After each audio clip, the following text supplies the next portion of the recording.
શક્તિ અને ભક્તિ અને આરાધનાના તહેવાર તરીકે જાણીતા નવરાત્રિના તહેવારને હવે ગણતરીના કલાકો બાકી રહ્યા છે અને તેની તૈયારીઓ પણ પૂરજોશમાં શરૂ થઈ ગઈ છે। પરંતુ શક્તિ અને ભક્તિનો આ તહેવાર ખરેખર હવે ફેશનનો તહેવાર બની ગયો છે અને ભક્તિ તો ક્યાંય જોવા નથી મળી રહી। હજારો રૂપિયાની કિંમતમાં પાસ જે ખરીદી શકે તે જ આ તહેવારની ઉજવણી કરી શકે તેવું વર્તમાન સમયમાં જોવા મળી રહ્યું છે। માતાજીના નામ પર ચાલી રહેલા આ ધંધા ખરેખર માતાજીની ગરિમાને ખરડી રહ્યા છે।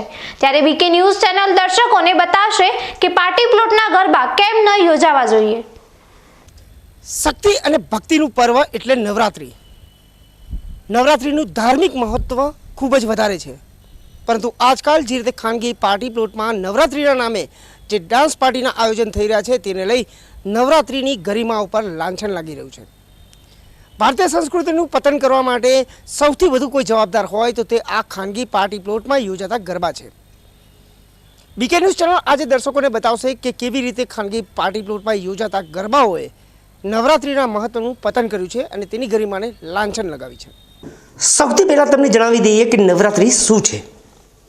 વર્ષમાં 4 વાર આવતી નવરાત્રિમાં શારદીય નવરાત્રિનું મહત્વ શું છે, હિન્દુના પવિત્ર તહેવાર ગરબાનું મહત્વ શું છે, ભક્તિનું મહત્વ શું છે। શારદીય નવરાત્રિ હિન્દુ ધર્મનો એક પવિત્ર અને મહત્વપૂર્ણ તહેવાર છે। તે 9 દિવસ અને 9 રાત્રિ સુધી ચાલે છે અને આ સમય દરમિયાન માં દુર્ગાના 9 સ્વરૂપોની પૂજા અર્ચના કરવામાં આવે છે। આ તહેવારનું ધાર્મિક મહત્વ અનેક દૃષ્ટિકોણથી સમજાવી શકાય છે। શારદીય નવરાત્રિ મુખ્યત્વે શક્તિની ઉપાસનાનો તહેવાર છે। માં દુર્ગાને શક્તિનું પ્રતીક માનવામાં આવે છે। આ 9 દિવસો દરમિયાન ભક્તો શક્તિ, ઉર્જા અને સકારાત્મકતા પ્રાપ્ત કરવા માટે દેવીની પૂજા કરે છે। આ ઉપાસના જીવનમાં આવતા પડકારોને દૂર કરવા અને આધ્યાત્મિક શક્તિ મેળવવા માટે મદદ કરે છે। નવરાત્રિનો તહેવાર અસત્ય પર સત્યના વિજયનું પ્રતીક પણ છે।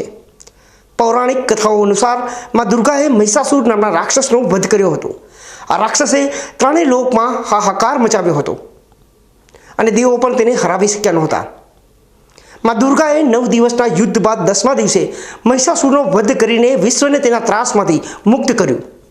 આ ઘટના વિજયાદશમી તરીકે ઉજવાય છે। આથી નવરાત્રિ અંધકાર પર પ્રકાશ, દુષ્ટતા પર સજ્જનતા અને અસત્ય પર સત્યના વિજયનો સંદેશ આપે છે। નવરાત્રિના પ્રત્યેક દિવસ માં દુર્ગાના એક સ્વરૂપને સમર્પિત છે। આ 9 સ્વરૂપો છે। પ્રથમ દિવસે શૈલપુત્રી, પર્વતોની પુત્રી, જે સ્થિરતાનું પ્રતીક છે। બીજો દિવસ બ્રહ્મચારિણી, તપ અને સાધનાનું પ્રતીક છે। ત્રીજો દિવસ ચંદ્રઘંટા, શાંતિ અને કલ્યાણનું પ્રતીક। ચોથો દિવસ કુષ્માંડા, બ્રહ્માંડના નિર્માતા અને સર્જનાત્મકતાનું પ્રતીક। પાંચમો દિવસ સ્કંદ માતા, વાત્સલ્ય અને માતૃત્વનું પ્રતીક। છઠ્ઠો દિવસ કાત્યાયની, બહાદુરી અને વીરતાનું પ્રતીક। સાતમો દિવસ કાળરાત્રિ, અજ્ઞાન અને અંધકારનો નાશ કરનાર। આઠમો દિવસ મહાગૌરી, પવિત્રતા અને શાંતિનું પ્રતીક। નવમો દિવસ સિદ્ધિદાત્રી, સર્વ સિદ્ધિઓનું પ્રદાન કરનાર। આ 9 સ્વરૂપોની પૂજા ભક્તો દ્વારા કરવામાં આવે છે। ભક્તો જીવનના જુદા જુદા પાસાઓમાં સફળતા અને શાંતિની પ્રાર્થના કરે છે। નવરાત્રિના 9 દિવસો દરમિયાન ઘણા ભક્તો ઉપવાસ કરે છે અને સાત્વિક આહાર લે છે। આ પ્રક્રિયા શરીર અને મનને શુદ્ધ કરવામાં મદદ કરે છે। ઉપવાસ અને તપશ્ચર્યા દ્વારા મન પર નિયંત્રણ રાખવું, ઇન્દ્રિયો પર કાબૂ મેળવવો અને આધ્યાત્મિક ઊંચાઈ પ્રાપ્ત કરવાનો આ એક માર્ગ છે। આ સમયગાળો વ્યક્તિને અંતર્મુખ થવા અને પોતાની અંદરની શક્તિને ઓળખવા માટે પ્રોત્સાહન આપે છે। શારદીય નવરાત્રિનો સમયગાળો મુખ્યત્વે શરદ ઋતુની શરૂઆત સાથે જોડાયેલો છે। આ સમય ભારતમાં ખરીફ પાકની લણણીનો હોય છે, તેથી ખેડૂતો પાકના આશીર્વાદ માટે દેવી માતાની પૂજા કરે છે। આ રીતે આ તહેવાર પ્રકૃતિ અને કૃષિ સાથે પણ ગાઢ રીતે જોડાયેલો છે। આમ શારદીય નવરાત્રિ માત્ર એક તહેવાર નથી, પરંતુ તે ભક્તિ, શક્તિ, આધ્યાત્મિકતા અને સાંસ્કૃતિક મૂલ્યોનું અનોખું સંયોજન છે। તે ભક્તોને સકારાત્મકતા, શક્તિ અને આત્મવિશ્વાસથી ભરપૂર જીવન જીવવાનો સંદેશ આપે છે। તો આ હતું નવરાત્રિનું સાચું ધાર્મિક મહત્વ। પરંતુ વર્તમાન સમયમાં જે રીતે ડીજે અને ઓર્કેસ્ટ્રાના ટ્રાલ પર અશ્લીલ ગીતો સાથે ગરબાનું આયોજન થઈ રહ્યું છે, તે ખરેખર નવરાત્રિની ગરિમાને ઠેસ પહોંચાડી રહ્યું છે। ભારત સ્વતંત્ર દેશ છે અને અહીં દરેક લોકોને દરેક ઉજવણી કરવાનો હક છે। પરંતુ જ્યારે આ ઉજવણી પવિત્ર નવરાત્રિના નામે થતી હોય ત્યારે આવી ઉજવણી કરવી યોગ્ય નથી. તે ખરેખર ધાર્મિક લાગણીને ઠેસ પહોંચાડી રહી છે. સાથે સાથે મોંઘા ભાવના પાસ ખરીદી ફક્ત મિત્રો માટેના નામે જે પૈસા ઉઘરાવવામાં આવી રહ્યા છે તેનો પણ હિસાબ નથી મળી રહ્યો. પરંપરાગત રીતે ગરબા એ શક્તિ ઉપાસના અને આધ્યાત્મિક ભાવના સાથે જોડાયેલો તહેવાર છે. પરંતુ આધુનિક સમયમાં પાર્ટી પ્લોટમાં યોજાતા ગરબામાં કેટલીક એવી પ્રવૃત્તિઓ પણ જોવા મળે છે જેની મૂળ મર્યાદા અને પવિત્રતાનો ભંગ કરે છે. પાર્ટી પ્લોટના ગરબાનું મુખ્ય ધ્યાન મનોરંજન પર કેન્દ્રિત થઈ ગયું છે. અહીં ગરબાને ભક્તિ અને ઉપાસનાના બદલે એક ફેશન ઇવેન્ટ અથવા ડાન્સ પાર્ટી તરીકે જોવામાં આવે છે. મોંઘા પોશાકો, મેકઅપ અને સેલ્ફી લેવા પર વધુ ભાર મૂકવામાં આવે છે, જે ધાર્મિક તહેવારની આ મહત્વને ઓછું કરે છે. ગરબાના પરંપરાગત ગીતો અને રાસ ગરબાના બદલે ઘણા પાર્ટી પ્લોટમાં બોલિવૂડના ગીતો અને રિમિક્સ પર ગરબા રમાય છે. આનાથી ગરબાની મૂળ ગાયકી અને ધૂનનો ભંગ થાય છે અને તે તહેવારની પવિત્રતાને નુકસાન પહોંચાડે છે. મોટાભાગના પાર્ટી પ્લોટમાં મોડી રાત સુધી ઊંચા અવાજે ડીજે વગાડવામાં આવે છે. આનાથી ધ્વનિ પ્રદૂષણ ફેલાય છે અને આસપાસ રહેતા લોકોને અગવડ પડે છે. ઉપરાંત નિયમોનું પણ ઉલ્લંઘન થવાથી સામાજિક વ્યવસ્થા પર પણ જોખમ ઊભું થાય છે. મોટી સંખ્યામાં લોકો એકઠા થતાં સુરક્ષાની સમસ્યાઓ ઊભી થઈ શકે છે. ઘણા પાર્ટી પ્લોટમાં અસામાજિક તત્વોની હાજરી, અફવાઓ ફેલાવી અને છેડતી જેવી ઘટનાઓ પણ જોવા મળે છે, જે તહેવારના પવિત્ર વાતાવરણને બગાડે છે. પાર્ટી પ્લોટના ગરબાનું મોટા પાયે વ્યાપારીકરણ થયું છે. ટિકિટના ઊંચા ભાવો, ખાણીપીણીના સ્ટોલ અને અન્ય વ્યવસાયિક પ્રવૃત્તિઓ ગરબાને સામાન્ય લોકોની પહોંચથી દૂર કરી રહી છે. આનાથી ગરબા એક ધાર્મિક અને સામાજિક પ્રવૃત્તિના બદલે એક વ્યાપારી કાર્યક્રમ બની ગયો છે. આમ પાર્ટી પ્લોટના ગરબા મનોરંજન અને આધુનિકતાના નામે પરંપરાગત ગરબાની મર્યાદાઓ ભંગ કરી રહ્યા છે, જે તહેવારના મૂળભૂત હેતુને ભટકાવે છે. જે રીતે ખાનગી પાર્ટી પ્લોટમાં નવરાત્રિનું આયોજન થઈ રહ્યું છે, નવરાત્રિના નામે ડાન્સ પાર્ટી, ફેશન ઇવેન્ટ અને અશ્લીલ ગીતો વગાડવામાં આવી રહ્યા છે, ત્યારે આ આયોજનોનું નામ નવરાત્રિના બદલે ડાન્સ પાર્ટી રાખવું જોઈએ. ખાસ કરીને નવરાત્રિ જેવા મોટા પર્વો આર્થિક પ્રવૃત્તિઓનું એક મોટું કેન્દ્ર બન્યા છે. ખાનગી પાર્ટી પ્લોટમાં યોજાતા ગરબા પણ આર્થિક દ્રષ્ટિએ એક મોટા ઉદ્યોગનું સ્વરૂપ લઈ ચૂક્યા છે.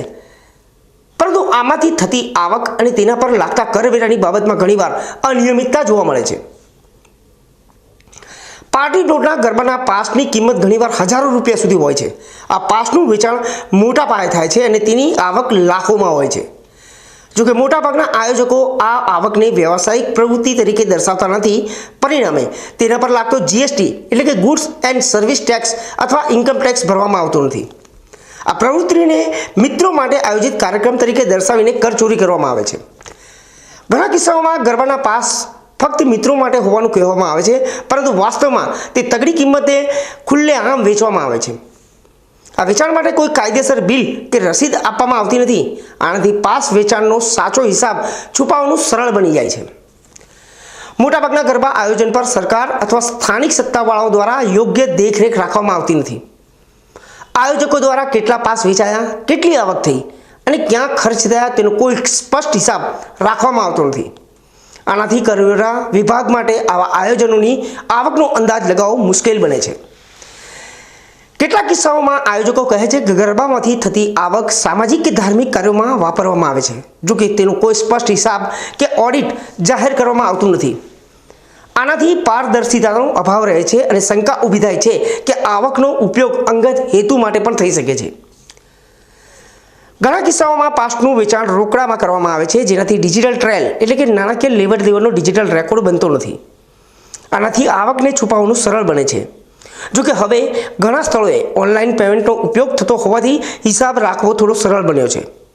આમ ખાનગી પાર્ટી પ્લોટમાં થતા ગરબાનું આયોજન મનોરંજનની સાથે સાથે આર્થિક પ્રવૃત્તિ પણ બની ગયું છે. આ પ્રવૃત્તિમાંથી થતી આવક પર નિયમિત રીતે કરવેરા ભરવામાં ન આવે તો તેને કરચોરી ગણી શકાય. આનાથી સરકારને મહેસૂલનું નુકસાન થાય છે અને અર્થતંત્રમાં ગેરકાયદેસર પ્રવૃત્તિઓને પ્રોત્સાહન મળે છે. શું હજુ પણ તમે નવરાત્રિના નામે ખાનગી પ્લોટમાં યોજાતા ગરબાનું સમર્થન કરશો કે જ્યાં સરકારી તિજોરીને તો નુકસાન થઈ જ રહ્યું છે, સાથે સાથે નવરાત્રિ જેવા પવિત્ર તહેવારની ગરિમાને પણ અસર પહોંચાડી રહી છે? ફક્ત મિત્રો માટે લખીને જે પાસ છપાવવામાં આવે છે તેનું ખુલ્લેઆમ વેચાણ થઈ રહ્યું છે, જે ભારતના અર્થતંત્રને પણ નુકસાન પહોંચાડી રહ્યું છે, સાથે સાથે ભારતીય સંસ્કૃતિને પણ બદનામ કરી રહ્યું છે. જો આવા ગરબા ઉપર અંકુશ લગાવવામાં નહીં આવે તો આવનારી પેઢી નવરાત્રિના સાચા મહત્ત્વને ભૂલી જશે. અતુલ પટેલ સાથે Haresh Thakor, BK news channel, Banaskantha. માતાજીના ગરબાના નામે ખાનગી પાર્ટી પ્લોટમાં થતા આ ધતિંગો વિશે તમારું શું કહેવું થાય છે તે તમે કોમેન્ટ બોક્સમાં જણાવી શકો છો.